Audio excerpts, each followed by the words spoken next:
Continues to make national headlines. You've probably seen this: supply chain disruptions at our coastal ports. The main reason? Labor shortages from shippers to receivers all across the board. Dozens of ships just waiting to get into the port to be unloaded, and those ships carrying everything from sporting goods to technology, even household goods. And President Joe Biden says he is attempting to fix the disruptions by opening the Port of Los Angeles 24/7. Combined, those two California ports can handle 40% of container traffic that comes into the country when operating 24/7. But the problem won't get fixed overnight, and major retailers predict this will continue into next summer, unfortunately. As we mentioned, though, this is impacting almost everything, like food, which is getting harder and harder to order and getting more and more expensive. And because of that, school districts right here in Idaho, they're being forced to change up their menus and also having to work quickly to find new solutions to feed their students. Here's our Katya Stepovic. Cheeseburgers, tater tots, grapes. That's what's on the menu today at West Middle School in Nampa. There you go. At West Middle School, odds are Pam Harbiston will plate your lunch. Are you smiling at your teachers? She's only been doing it for 24 years. Have a good day. But this year for her is not so good. I have never seen this before. It is hard, and it hits to home. She's talking about the global supply chain and the impact that it has in her kitchen and on what she plates for lunch every day. This whole school year, we started out going, okay, we can't get this, we can't get that, we can't get this. My bosses struggle to get food, and so say today is green beans, but they can't get green beans, and we have to shuffle around to find food.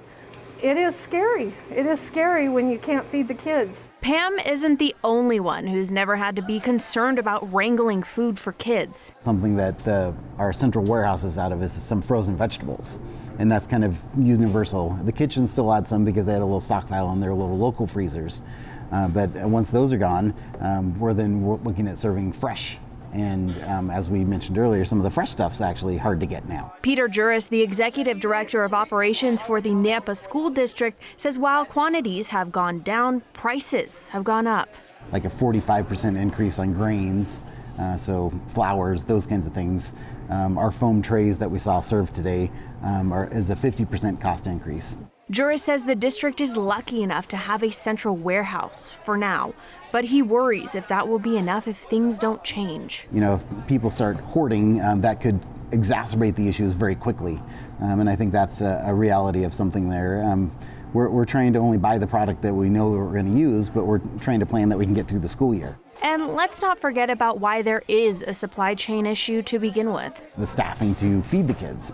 Do we have enough folks to do that? And today is a good example of me being out in the kitchen to help with that. Is the fact is we have enough staff to kind of get the kids the meals, but once we start having an absence or 2 or 3, it gets pretty difficult to provide the level of service that we really need to do to be successful. When are we going to wear the group of people in the supply chain out because they're working 80-hour weeks or 60-hour weeks or whatever it is, to where they start leaving and finding jobs where they don't have to do that. That's my fear in the kitchens here. Okay, there you go. But for Pam, she's here to stay, regardless of what's on tomorrow's menu. I love the kids, and it's important to me to feed them and feed them good food. Not just any food, but good food. Okay, have a good day, guys. Well, Katya, you mentioned the Nampa School District in that story. I'm assuming it extends far beyond Nampa. Absolutely, and I would argue across the entire country. And Boise School District actually reached out to me. They said they're experiencing the very same thing. And I want to read a statement from them. They said, starting October 4th, we simplified our school menus to reflect what is reliably available to purchase until the nationwide supply chain starts functioning once again.